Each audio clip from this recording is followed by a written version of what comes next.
about Act 2, Scene 3 of William Shakespeare's Othello. The scene comes immediately after Scene 2, in which an official proclamation is read decreeing that the night will be used in celebration for having defeated the Turks. At the beginning of Scene 3, Iago and Cassio are left alone on stage, and Iago capitalizes on an opportunity to plant ideas of Desdemona's love for him in Cassio's head. I've listed some of the examples here. She is a sport for Jove. She is full of game. What an eye she has. Methinks it sounds a parley to provocation. And when she speaks, is it not an alarum to love? A call, alarum here meaning a declaration to love. Iago cajoles Cassio into sharing some wine in toast to Othello. Cassio is at first cautious about overdrinking, but Iago states that, or notes that, he intends to do this. He succeeds in getting him drunk in order to provoke local Cyprians. That's his goal. He wants to get Cassio drunk so that Cassio will go and provoke some of the locals to put our Cassio in some action that may offend the Isle. There's a funny moment here in Act 2, Scene 3, when Shakespeare gives a little bit of fan service to his English crowd. Iago suggests that they are going to drink like Englishmen. Shakespeare's crowd would have absolutely loved this. Particularly, they say some disparaging things about the Germans and the Danish and the Dutch and their ability to drink, landing on Englishmen as the best drinkers of all. Just a quick kind of historical note there. Cassio gets himself rightly drunk and appears unfit for his watch.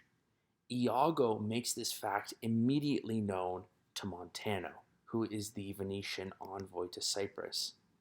With Cassio briefly off stage, Iago lies to Montano, saying that Cassio is often drunk like this. "'Tis evermore the prologue to his sleep," is what Iago says. In other words, he's saying here he needs it to get to sleep. More and more prologue, it comes before, precedes something. So prologue means before sleep in this case. He drinks before he goes to sleep. He needs to do this, or else he says that he just watches the clock for the whole evening. Suddenly, Cassio and Roderigo emerge, embroiled in a sword clash, and it's not entirely sure in the dialogue that we're getting here whether or not Cassio recognizes Roderigo or even knows Roderigo at this point.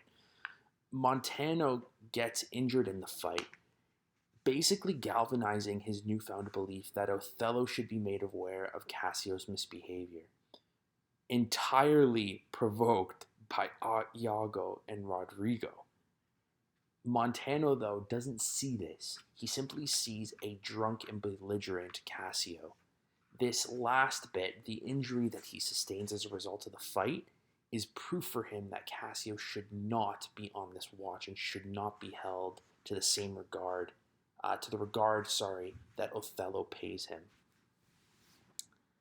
At first, Iago and Montano do not reveal the cause of the scuffle to Othello when Othello finally does enter the scene. Iago says, "I cannot speak any beginning to this peevish odds," and Montano says, "Worthy Othello, I am hurt to danger. Your officer Iago can inform you." And at first, this really, really angers Othello. He basically strong-arms them into giving him the truth. Iago begrudgingly, in air quotes, because this is all show, tells the truth or reveals the truth. Of course, all along, he wanted this to be the truth. "I had rather have his tongue cut from my mouth than it should do offense to Michael Cassio. Yet I persuade myself to speak the truth, shall nothing wrong him." There's a long speech here in which Iago goes into painful detail as to what happened, which is a little bit odd when you think about it, considering that the audience has just witnessed everything that has happened. I think that a sharper Shakespeare would have pulled his characters off stage to recount this story. Basically, we're getting the story twice. This would be true if not for some important fact in Iago's story that Shakespeare wants us to hear again. He wants us to see how he tells the story. When Othello finally does respond to all of this, he first starts by commending Iago and then promptly fires Cassio. He says, I know, Iago, thy honest and love doth mince this matter, making it light to Cassio. In other words, he says that he's actually kind of underplayed probably the amount of harm that Cassio has done. And then he goes on, Cassio, I love thee, but never more be officer of mine.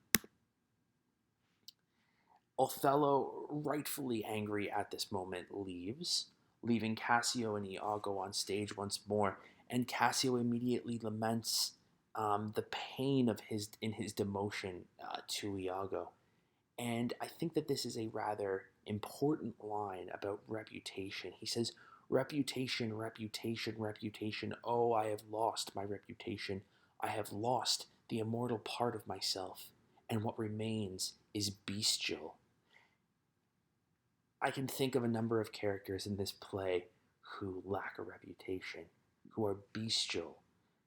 The immortal part of oneself is the reputation that they have, the immortality of their name, the truthfulness in who they are.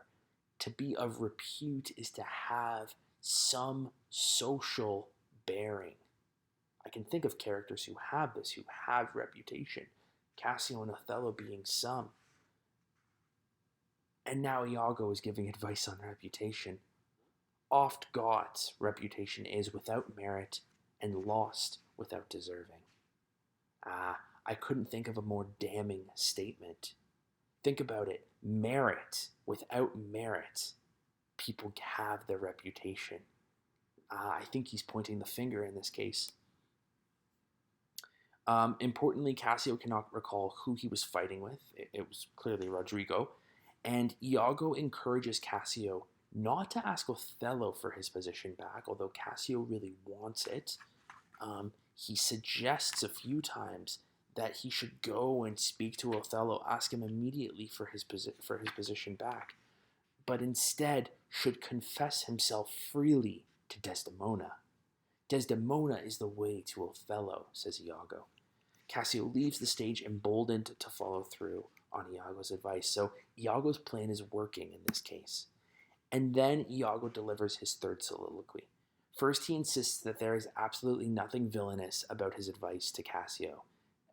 He's right. If he wants to convince Othello to take him back, Cassio should go and speak to Desdemona. In fact, it appears clear that Othello's soul is so, quote, so enfettered to her love that she may unmake, do what she list, even as her appetite shall play the god with his weak function. So Iago suggests that he will use this opportunity, like all good devils, while Cassio is so positioned to ask for something from Desdemona. He will pour pestilence into Cassio's ear that Desdemona is supporting Cassio because she is enamored by him. Sorry, there's a typo there. He's going to pour pestilence into Othello's ear.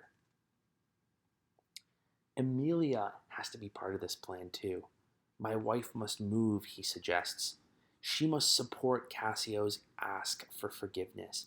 In particular, Emilia is important because of her closeness to Desdemona. Desdemona has to actually understand why and how important it is that Cassio get close to her. Finally, Iago is going to make sure that Othello observes Cassio and Desdemona's parley as a sign of their affair. So he now has the pieces in place to show Cassio and Desdemona together to Othello. He has an opportunity to make Othello jealous. In between this soliloquy, poor Roderigo emerges and says, my money is almost spent. And he's just been beaten by Cassio. He's wondering at this point in the play, when is he going to start to see results in relation to the plan that Iago has been setting forth for him? An honest question at this point. We're going to see over and over again that Roderigo is one of those who is abused by Iago.